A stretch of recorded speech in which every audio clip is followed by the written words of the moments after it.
money. If you don't give us something, we'll do a trick on you. Happy Halloween from the Little Monsters on 89.5 My Subic Bay Radio. The Morning Brew. The Morning Brew.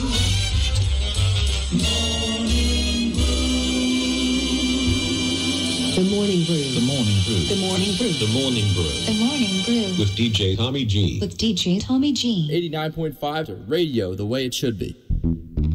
89.5 Subic Bay Radio. Yes, you heard it right. Radio the way it should be. 895 Subic Bay Radio. Welcome to the Morning Brew. And once again, as I mentioned a while ago, we are coming to you live from the Subic Bay Freeport Zone, the number one tourist destination in Central Luzon for 8 straight years now. Pero I think it's 9 na kasi bare months na eh. Every time na nagbe-bare months yan, nagbabago yan eh. Panibagong survey. I'm gonna check with the SBMA Tourism Department. And speaking of Tourism Department, we would like to congratulate our very own SBMA Tourism Department for successfully hosting the National Tourism Week celebration last week lang, syempre, from September 25 to the 29th, yung Monday to Friday. It was peppered with different events na ang saya-saya, sarap panoorin na events at salihan na ginanap in celebration of National Tourism Week celebration. Ayan. Okay, so congratulations our SBMA Tourism team. Job well done. Okay, and right about now, people, we have here at the station once again our friends from the PNP Airport Security Aviation Group dito sa ating Subic Bay International Airport. Okay? As you guys all know, parang hindi na natin bisita to eh, no? Regular ano na to eh, regular programming na to, once a month. Yan, I wish you guys would do twice a month. Dito sa ating radio program. Ayan, okay? So, I'll just let them introduce themselves and they will tell you kung ano yung their role for the PNP Airport Security Group. Sige, as the old adage goes, ladies first. Hello ma'am, pakilala ka po sa ating tagapakinig. Good morning po. Sa aming masipag na Director, Police Brigadier General Jack L. Wangki, sa pamunuan ng Aviation Security Unit 3, sa pangunguna ng aming masipag at mabait na Chief Police Colonel Florencio J. Soriano Jr. At sa ngalan ng Subic Bay Airport Police Station, sa pangunguna ng aming mahusay at masipag na Station Chief Police Major Clarmcy Mucha, ang inyo pong lingkod, ako po si Patrol Woman Arlene J. Ariola, naman po si Police Staff Sergeant Alvin New Marso. Na malugod na bumabati ng isang magandang umaga sa lahat, lalo na sa ating mga masugid na tagapakinig ng programang 89.5 Subic Bay FM radio station. Wow. All right. Good morning and welcome. Good morning. Welcome back you guys as usual. Syempre dito sa ating every time na nandito tong mga kaibigan natin from the PNP airport group natin dito, may daladalang beautiful piece of news palagi, syempre. Ayan.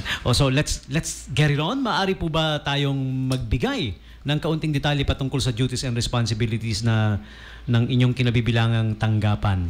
Okay. Ang Subic Bay International Airport Police Station po ay isang himpilan ng pambansang pulisya ng Pilipinas sa ilalim ng Aviation Security Group o PNP-AFSI Group. Ang pangunahin po naming tungkulin ay siguraduhin ang kaligtasan at seguridad ng paliparang aming nasasakupan laban sa lahat ng banta sa ating civil aviation. Ito man po ay lokal na panganib o banta ng opensiba o makateroristang banta. Sakop din po ng aming mandato ang pangasiwaan ang lahat ng ahensya na may kinalaman sa airport security operations. Kagaya po ng ating mga private security agencies o PSA.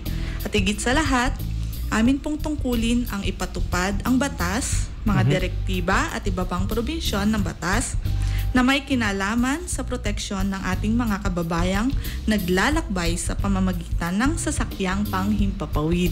Ayan, so there you go. That's what they're all about, this group, para sa security, seguridad ng ating paliparan. Pero ano po ang pag-uusapan natin ngayong umagang ito?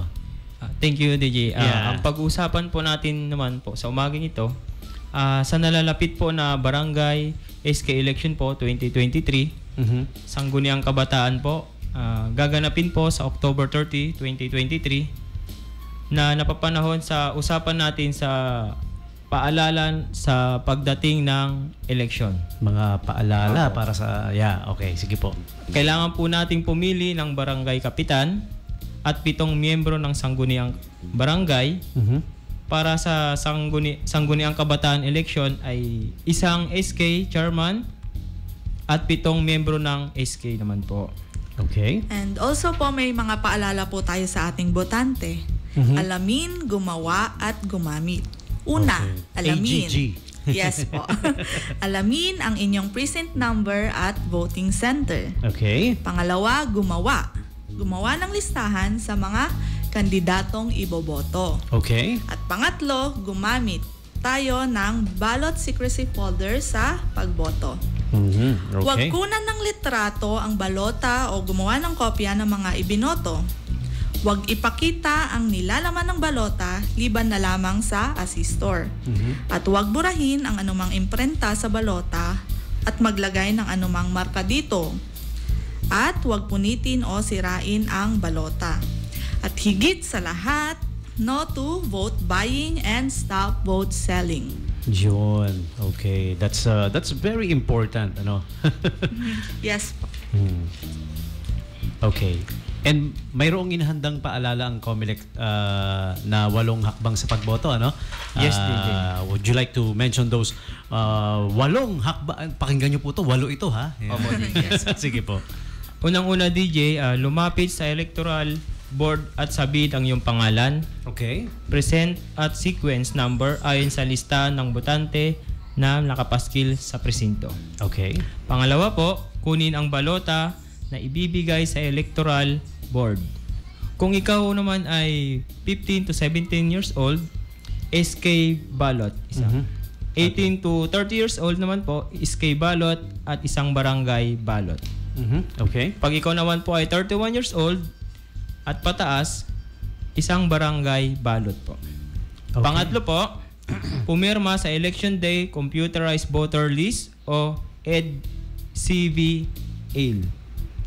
Pang-apat po, punan ang balota sa pamamagitan ng pagsusulat ng pangalan ng kandidatong na nais iboto at gamitin ang ballot secrecy folder.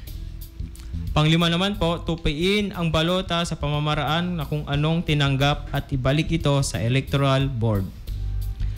Pang-anim naman po, magtamark sa kaukulang espasyo sa ballot coupon.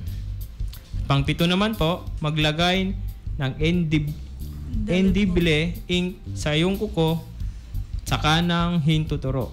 At pang-walo naman po, sa harap ninyo tatanggalin ang electoral board ang ballot coupon at ilalagay sa balota at ballot coupon sa natakdang lalagyan ng ballot box. Okay, ayan. Yan yung mga usual steps pag yung mga hindi first time bumoto, alam na yan eh, di ba? Yung mga dati nang bumoboto, yung ink na nilalagay dito para hindi uulit, di ba? Tsaka yung mga precinct number ninyo, pag umikot naman kayo, na-assist kayo ng mga nandoon eh. May mga marshals na nandoon. Most probably, alam nyo na yan eh, yung presinto ninyo eh. Kasi every time na may election, yan naman lagi. May mga nakalagay po yatang papel sa pinto. Doon Yeah. nahanapin ang pangalan din. In addition to that, Sa muli po, batid namin po nating lahat na magkaroon ng malinis na paraan na masaganang kinabukasan. Ito ang magaganap sa ating aktibong pakikilahok sa ating karapatang na bumoto na sakop ang ating 1987 Constitution batay sa Article 5 o the rights of suffrage. Batid ng bawat isa na maging parte sa pagbubuo at kaayusan ng ating pamimiti ng ating barangay at komunidad. Vote wisely po sa October 30, 2023. Okay. And in addition to that, Pinapaanyayahan po naming lahat ng ating tagapakinig na manood po tayo ng Facebook live page ng PNN News Network or Police News Network po na kung saan ipinahayag ang mga napapanahong balita sa loob at labas ng pambansang pulisya ng Pilipinas. Oh, okay. Yes po. So meron pala tayong Police News Network. Kailan Yes, pa nagsimula to? Yung Police News Network natin.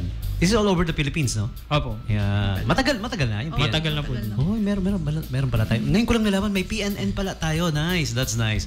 Okay. Anong channel kaya to? Sa cable lang ba to available or locally nakukuha sa via antenna lang, nakukuha naman na siya or kailangan you have cable? Nakukuha na po sa ano. Okay. That's nice. All right. So panoorin po natin Philippine News Police News Network. Latest news and updates about our PNP, no? Ayan. Also, imbitahan nyo sila to like your Facebook pages and might as well share them. Yeah. Yes po. We also invite you to please do like and share our Facebook page, Abseo 3 ASBAPS, and Subic Bay APS Abseo 3, and also Abseo 3 Headquarters. Sa muli po, kami po ay mga kapulisan mula sa Subic Bay International Airport Police Station. Nagpapasalamat po kami sa pamunuan ng SBMA Chairman and Administrator, Sir Engineer Jonathan Tan, at pamunuan ng 89.5 Subic Bay Radio Station sa patuloy na pagtanggap sa amin po dito. We would like to extend our greetings to Subic Bay International Airport Manager, Engineer Sarek Santos, sir, at aming counterparts Airport Security Division headed by OIC Sir Artagame and OTS po. At nais din po naming magpasalamat sa lahat ng aming mga kasamahan sa trabaho, our Chief Police Major Clarence Mucha, PCMS Duran, PSMS De Leon, PMSG Sanchez, PSSG Marso, PSSG Libunao, Police Corporal De La Peña, Pat Ferrer, Pat Banot, at Pat, ako po yun. Ariola. Yes po. Alright. At gusto din naming i-congratulate si Police Corporal Charlene Robles po for her successful delivery of her baby girl. Baby girl! Yes Yun. po. Kaya pala lately hindi na nakakasama sa inyo si Yes po, Corporal si Ma'am Charlene. Buntis. Yan. Yes po. Yan. Sa muli Congratulations. Po, yes po. Sa muli po, maraming salamat po sa inyong patuloy na suporta. At isang mapagpalang umaga sa ating lahat. Mabuhay po tayong lahat. Mabuhay! Yes, alright. Thank you, Madam, sir. Yes po. Thank you very much. Salamat po. Our pleasure always. Ayan, okay. Any greetings? Baka may mga gusto kayong batiin na nakikinig ngayon sa pamilya ninyo, sa bahay nyo. Yes Sige po. Binabati ko po yung family ko, yung biyanan ko na nasa Saudi, si Tito Jun Omeres. Yung mga kamag-anak po namin, si Jarwin Homeres na nasa Canada, sila Tita Abby na nasa Amerika po. At yung family ko po sa Bataan. Yun. And you, sir? Binabati ko rin po ang aking pamilya ngayon na nasa bahay po ngayon. Ang aking asawa at aking bagong silang din na anak po. Uy, congratulations din, sir. Good morning sa inyong lahat at stay lang po dyan and good health. Sa aking ate po sa ibang bansa, binabati ko rin po sa Sydney, Australia po. Good morning po. Sa aking mga classmate po at sa aking mga kaibigan, binabati ko po kayo ng magandang araw at ingat po kayo palagi. Thank you po. Okay. I also got relatives in Australia. In Perth naman sila, Perth. Yeah. I think it's Western Australia. Yun. Okay. Pwede naman nila, lahat ng binati nyo, yung mga nasa abroad, pwede nila mapanood to anytime. Alam nila, Facebook Live, pwedeng i-play ulit. And I also put the edited, yung eto lang mismo, interview video. Doon sa, all of you guys have access to that, no? Yes, DJ. Pag pinapasa ko lahat, kayo may access na doon. Yung Abseo Facebook page with the light blue color profile.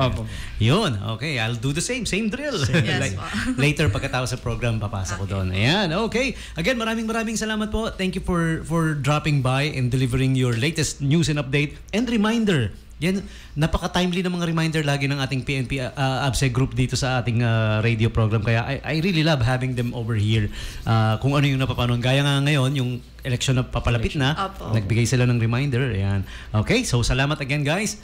Okay, so we will press play on the next requested song this time, and we will be back with more of the latest news and update from in and around Subic Bay Freeport. For the meantime, here's the band called Kina from the US of A, of course, and their song is called Girl from the Gutter. 895 Subic Bay Radio.